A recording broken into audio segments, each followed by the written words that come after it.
Hi hello നമസ്കാരം. Aims of ഒഫ്സീനയുടെ പുതിയൊരു വീഡിയോയിലേക്ക് എല്ലാവർക്കും സ്വാഗതം.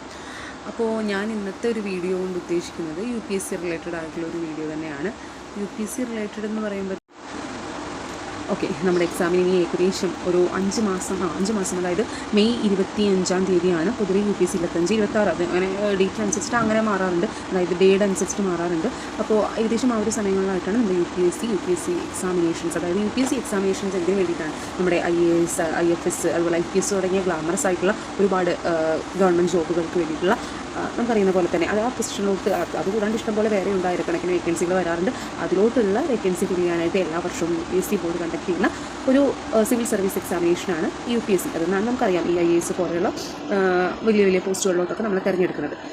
സോ ഞാനിന്ന് സംസാരിക്കാൻ പോകുന്നത് ഈ ഒരു എക്സാമിൻ്റെ പാറ്റേൺ എങ്ങനെയാണ്. ഒരുവിധം UPSCക്ക് പ്രിപ്പയർ ചെയ്യുന്ന ആൾക്കാർക്കറിയാം, എന്നാലും ആദ്യമായിട്ട് അതായത് UPSCനെ പറ്റിയിട്ട് കൂടുതൽ അറിയാൻ താല്പര്യമുള്ളവർക്ക് വേണ്ടിയിട്ടാണ് ഞാൻ ഈ ഒരു വീഡിയോ ചെയ്യുന്നത്. സോ നമ്മൾ UPSC എക്സാം, അതായത് നമ്മൾ പൊതുവേ IAS എക്സാമിനേഷൻസ് അല്ലെങ്കിൽ സിവിൽ സർവീസ് എക്സാമിനേഷൻ എന്ന് പറയപ്പെടുന്ന ഈ ഒരു എക്സാം ഏകദേശം 3 ഘട്ടങ്ങളിലായാണ് നടക്കുന്നത്. സോ ഫസ്റ്റ് എന്ന് പറയുന്നത് പ്രിലിമിനറി എക്സാമാണ്. നമ്മൾ പ്രിലിംസ് എന്ന് ഷോർട്ടാക്കി, അതായത് നമ്മൾ ചില പേരിട്ട് വിളിക്കുന്ന പ്രിലിംസ് എക്സാമിനേഷൻസ് ആണ് ഫസ്റ്റ് നടക്കുന്നത്. അതാണ് മെയ്യിൽ നടക്കുന്നത്. ഇപ്പോൾ മെയ് 26, 25, 24 ആ ഒരു സമയത്തായിട്ട് നടക്കുന്ന ഈ ഫസ്റ്റ് വൺ പ്രിലിംസ് എക്സാമിനേഷനാണ്. സോ പ്രിലിംസ് എക്സാമിനേഷൻ രണ്ട് നേരങ്ങളിലായിട്ട് നടക്കുന്നുണ്ട്.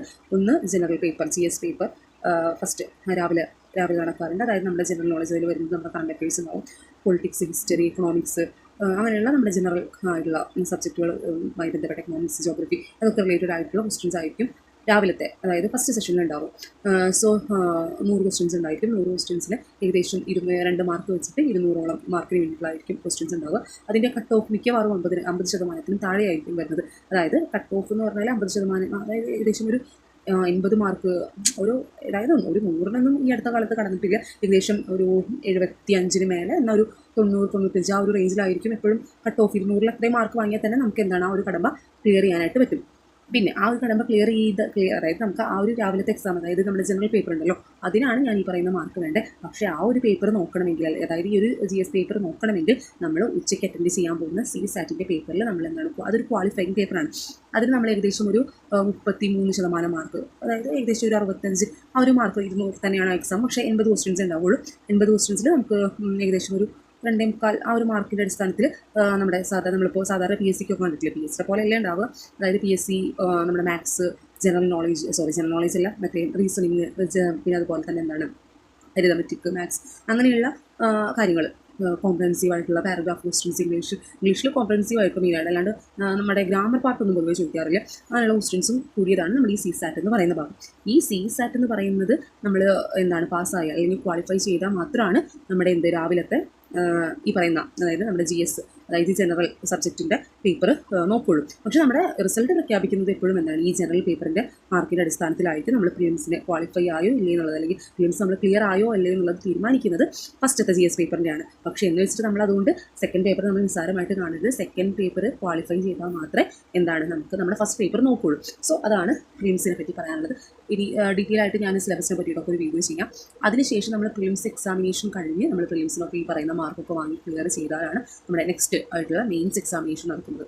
മെയിൻസ് എക്സാമിനേഷൻ എന്ന് പറഞ്ഞാൽ നമ്മളിപ്പോൾ പഠിച്ച് എക്സാം എഴുതി, ഇപ്പോൾ ഹിസ്റ്ററി, ജോഗ്രഫി ഇതൊക്കെ നമ്മൾ, പൊളിറ്റിക്സ്, എക്കണോമിക്സ്, സയൻസ് ഇതൊക്കെ നമ്മൾ പഠിച്ച് എക്സാം പ്രിലിംസ് എഴുതി. സോ ആ പ്രിലിംസ് ഒബ്ജക്റ്റീവ് ടൈപ്പ് ക്വസ്റ്റ്യൻസ് ആണെങ്കിൽ അതിൻ്റെയൊക്കെ എന്താണ്, അതൊക്കെ നമ്മൾ റിട്ടേൺ ചെയ്തിട്ട് അതിനൊക്കെ, അതായത് നമ്മൾ ഇത്രയും കാലം പഠിച്ചതൊക്കെ നമ്മൾ ഡിസ്ക്രിപ്റ്റീവായിട്ട് എഴുതുന്ന ഒരു എക്സാമാണ്.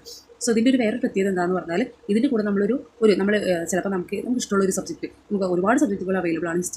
ഹിസ്റ്ററി, നമ്മുടെ ലാംഗ്വേജുകൾ, അങ്ങനെ ഏതെങ്കിലും ഒരു സബ്ജക്റ്റ് നമ്മൾ എന്താണ് നമ്മുടെ ഓപ്ഷണൽ സബ്ജക്റ്റായിട്ട് എടുക്കാം. മിക്ക ആൾക്കാരും ഡിഗ്രിക്ക് അവർ പഠിച്ച സബ്ജക്റ്റ് ആയിരിക്കും എടുക്കുക. പക്ഷേ നമ്മുടെ ഇൻട്രസ്റ്റ് അനുസരിച്ചിട്ട് നമുക്ക് ഏതെങ്കിലും ഒരു പേപ്പർ നമ്മൾ ചൂസ് ചെയ്തിട്ട് അതും നമ്മൾ ഇതിൻ്റെ കൂടെ പഠിക്കണം. അതുകൂടാണ്ട് എത്തിക്സ് എന്ന് പറയുന്ന വേറെ പേപ്പറുണ്ട്, essay പേപ്പറുകളുണ്ട്. അതൊക്കെ എന്താണ് ഈ പറയുന്ന മെയിൻസ് എക്സാമിനേഷൻ നമ്മൾ എഴുതി തന്നെ ജയിക്കണം. അപ്പോൾ അതിന് 250 മാർക്ക് വെച്ചിട്ട് ഓരോ പേപ്പറിന് വെച്ചിട്ട് അത്യാവശ്യം മാർക്ക്, അത് നമുക്ക് പ്രെഡിക്റ്റ് ചെയ്യാനായിട്ട് പറ്റില്ല, കട്ട് ഓഫ് എത്ര വരിക എന്നുള്ളത്.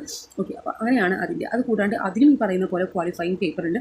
അത് ഒന്ന് ഇംഗ്ലീഷിലുള്ള essay പേപ്പറാണ്. അതേപോലെ തന്നെ നമ്മൾ എന്താണ് മലയാളത്തിൽ പറഞ്ഞാൽ നമ്മുടെ മാതൃഭാഷ ഏതാണോ അതിലും ഒരു ക്വാളിഫയിങ് പേപ്പർ ഉണ്ടായിരിക്കും. അപ്പോൾ അത് രണ്ടും ഈ പറയുന്ന നമ്മുടെ പ്രിലിംസിൽ ചെയ്ത പോലെ തന്നെ CSAT ക്വാളിഫൈ ആവുന്ന പോലെ തന്നെയാണ് നമ്മൾ ഈ പറയുന്ന ക്വാളിഫയിങ് പേപ്പർ ആയിട്ടുള്ള ഇംഗ്ലീഷും മലയാളവും നമ്മൾ ക്വാളിഫൈ ചെയ്താൽ മാത്രമേ നമ്മൾ നേരത്തെ പറയുന്ന എല്ലാ നമ്മുടെ ഓപ്ഷണൽ ഉൾപ്പെടെയുള്ള പേപ്പറുകളൊക്കെ നമ്മുടെ വാല്യുവേറ്റ് ചെയ്യത്തുള്ളൂ. ഓക്കെ, അപ്പോൾ അതിൻ്റെയൊക്കെ റിസൾട്ട് വന്ന് അതായത് നമ്മൾ മെയിൻസും ക്ലിയർ ചെയ്ത് അതിൽ നിന്ന് നമ്മൾ സെലക്ട് ചെയ്തിട്ടാണ് അടുത്ത 3rd റൗണ്ടായിട്ടുള്ള നമ്മുടെ ഇൻ്റർവ്യൂ വരുന്നത്. ഇൻ്റർവ്യൂ എന്ന് പറഞ്ഞാൽ പൊതുവെ അറിയപ്പെടുന്നത് എന്താണ്, ഒരു പേഴ്സണാലിറ്റി ടെസ്റ്റ് എന്നാണ്. ഓക്കെ, അതായത് നമ്മൾ നമ്മുടെ അറിവുകളൊക്കെ അളന്ന് കഴിഞ്ഞു, അതായത് നമ്മുടെ എക്സാമിന് നമ്മൾ പ്രിലിംസ് നമ്മൾ പാസ്സായാലാണ് മെയിൻസ് കിട്ടത്തുള്ളൂ. അപ്പോൾ അങ്ങനെ നമ്മുടെ അറിവ് അളന്ന് കഴിഞ്ഞു. ഇനി നമ്മുടെ പേഴ്സണാലിറ്റി, അതായത് നമ്മൾ ഈ ഒരു പർട്ടിക്കുലർ പോസ്റ്റിന്, ഇപ്പോൾ IAS ആയിക്കോട്ടെ, IPS ആയിക്കോട്ടെ, IFS ആയിക്കോട്ടെ, IRS ആയിക്കോട്ടെ, അപ്പോൾ ഈ പറയുന്ന പർട്ടിക്കുലർ പോസ്റ്റിന് നമ്മൾ ആപ്റ്റ് ആണെന്ന് ആരുടെയെങ്കിലും മുൻപിലൊന്ന് നമ്മൾ തെളിയിക്കണം. നമ്മൾ എഴുതിയിട്ട് നമുക്ക് അറിവുണ്ടെന്നുള്ളത് തെളിഞ്ഞു കഴിഞ്ഞു. ഇനി നമ്മൾ ചെയ്യേണ്ടത് എന്താണ്, നമ്മൾ ഈ ഒരു എക്സാമിന് ആപ്റ്റാണ്, അതായത് ഒരു പ്രശ്നം വന്നാൽ നമ്മളത് എങ്ങനെ അതിനെ ഫേസ് ചെയ്യും, അല്ലെങ്കിൽ എങ്ങനെ അതിനെ ആ ഒരു തരണം, ആ ഒരു സംഭവം നമ്മളിങ്ങനെ സോൾവ് ചെയ്യും. അപ്പോൾ അത് നമ്മൾ അളക്കുന്ന ഒരു പേഴ്സണാലിറ്റി ടെസ്റ്റ് ആയിരിക്കും ഇൻ്റർവ്യൂ. സോ ഇങ്ങനെ വരുന്ന, അതായത് ഏകദേശം ഒരു വർഷത്തോളം അടുപ്പിച്ച് ഏകദേശം പിറ്റത്തെ ഒരു മെയ് സമയത്ത് തന്നെയാണ് റിസൾട്ട് പബ്ലിഷ് ചെയ്യുന്നത്. അപ്പോൾ ഏകദേശം ഒരു വർഷത്തെ കാലയളവിലായിട്ട് കംപ്ലീറ്റ് ആവുന്ന ഒരു എക്സാമിനേഷനും കൂടിയാണ് UPSC എക്സാമിനേഷൻ അല്ലെങ്കിൽ സിവിൽ സർവീസ് എക്സാമിനേഷൻ. ഓക്കെ, അപ്പോൾ അത്രയൊക്കെയാണ് UPSC പറ്റി പറയാനുള്ളത്. അപ്പോൾ ഡീറ്റെയിൽ ആയിട്ടുള്ള സിലബസിൻ്റെ കാര്യങ്ങളും മറ്റും ഞാൻ അടുത്തൊരു വീഡിയോ ആയിട്ട് ചെയ്യുന്നതാണ്. ഓക്കെ, അപ്പോൾ എന്തെങ്കിലും ഡൗട്ടും കാര്യങ്ങളൊക്കെ ഉണ്ടെങ്കിൽ കമൻറ്റ് ചെയ്യുക. പിന്നെ ആ ഇൻ്റർവ്യൂ കൂടി കഴിഞ്ഞിട്ടാണ് നമുക്ക് ഫൈനൽ റിസൾട്ടിൽ ഒരിക്കലും നമ്മൾ പ്രിലിംസിൻ്റെ മാർക്ക് ആഡ് ചെയ്യില്ല. നമ്മൾ മെയിൻസിന് കിട്ടിയ മാർക്ക് അതുപോലെ നമ്മുടെ ഇൻ്റർവ്യൂവിൻ്റെ മാർക്ക് കൂടിയിട്ട് ആഡ് ചെയ്തിട്ടായിരിക്കും ഫൈനൽ റിസൾട്ട് പബ്ലിഷ് ചെയ്യുന്നത്. ആ ഫൈനൽ റിസൾട്ട് പ്രകാരമായിരിക്കും നമ്മൾ ഏത് പോസ്റ്റിനാണ് അനുയോജ്യമായിട്ടുള്ളത്, അല്ലെങ്കിൽ നമ്മുടെ റാങ്ക് പ്രകാരം നമുക്ക് നമ്മൾ ആഗ്രഹിച്ച പോസ്റ്റ് തിരഞ്ഞെടുക്കാൻ പറ്റുമോ ഇല്ലേ എന്നുള്ളത് ഈ പറയുന്ന മാർക്കിൻ്റെ അടിസ്ഥാനത്തിൽ, അല്ലെങ്കിൽ റാങ്ക് ലിസ്റ്റ് പബ്ലിഷ് ചെയ്യുന്നതിനനുസരിച്ചിട്ടായിരിക്കും ഉണ്ടാവുക. അപ്പോൾ എന്താണ്, ബാരി കയറാൻ മലയൊന്നും അല്ല എന്ന് വേണമെങ്കിൽ പറയാം. കാരണം ഒരുപാട് പേർക്ക് കിട്ടുന്നുണ്ടല്ലേ, അതായത് ഇപ്പോൾ ഈ സർവീസിൽ കയറുന്ന എത്രയോ വർഷങ്ങളായിട്ട് സർവീസിൽ കയറുന്ന ആൾക്കാർ, അവർ മനുഷ്യരാണ്, നമ്മൾ മനുഷ്യരാണ്. അവർക്ക് പറ്റുന്നുണ്ടെങ്കിൽ എന്തുകൊണ്ട് നമുക്ക് പറ്റുന്നില്ല എന്ന് മാത്രം ആലോചിക്കുക കോൺഫിഡൻ്റ് ആയിട്ട്. ഞാൻ ഉൾപ്പെടുത്തി പലപ്പോഴും വീണ് പോകാറുണ്ട്. ഞാനൊരു ഹൗസ് വൈഫ് ആണല്ലോ, എനിക്ക് എന്നെ കൊണ്ട് പറ്റത്തില്ല എന്ന് ഞാൻ വിചാരിക്കുന്നിടത്ത് ഞാനിപ്പോൾ പറയുന്നതുകൊണ്ട് ഫുൾ ടൈം പഠിക്കുന്ന അങ്ങനത്തെ ഒരാളല്ല. അപ്പോൾ അങ്ങനെ വിചാരിക്കുന്നിടത്ത് വെച്ചിട്ട് ഞാൻ എന്ത് ചെയ്യും, ഇവർക്ക് ചെയ്യാൻ പറ്റുമെങ്കിൽ എന്തുകൊണ്ട് എനിക്ക് ചെയ്തുകൂടാ എന്നുള്ള ആ ഒരു നമ്മൾ ശ്രമിക്കുക. കിട്ടുമില്ല എന്നുള്ളതല്ല, നമ്മളെ കൊണ്ട് പറ്റുന്ന പോലെ ശ്രമിക്കുക, അതിനുവേണ്ടി പ്രിപ്പയർ ചെയ്യുക. നമ്മൾ ഫെയിലാകും ഒരുപാട് പ്രാവശ്യം, അതായത് ലാസ്റ്റ് അറ്റംപ്റ്റിൽ വരെ കിട്ടിയിട്ടുള്ള ആൾക്കാരുണ്ട്. അപ്പോൾ നമ്മളെ കൊണ്ട് പറ്റുന്ന രീതിയിൽ നമ്മൾ ശ്രമിക്കുക. ഇന്നല്ലെങ്കിൽ നാളെ നമ്മൾ ഈ ഒരു പോസ്റ്റിന് അർഹതപ്പെട്ടിട്ടില്ലെങ്കിൽ, നമുക്കത് കിട്ടിയില്ലെങ്കിൽ നമുക്ക് അതിനേക്കാളും വലിയ ഓപ്പർച്യൂണിറ്റീസ് അപ്പുറത്ത് കിടക്കുന്നുണ്ടാവും. സോ അതുമായി മുന്നോട്ട് പോകുക. അപ്പോൾ ട്രൈ ചെയ്യുന്നവർ നിർത്താണ്ട് ട്രൈ ചെയ്യാനായിട്ട് നോക്കുക. ഓക്കെ, അപ്പോൾ അത്രയും പറഞ്ഞുകൊണ്ട് നിർത്തുന്നു. Thank you so much. Bye. മറ്റൊരു വീഡിയോ ആയിട്ട് നമുക്ക് പിന്നെയും കാണാം.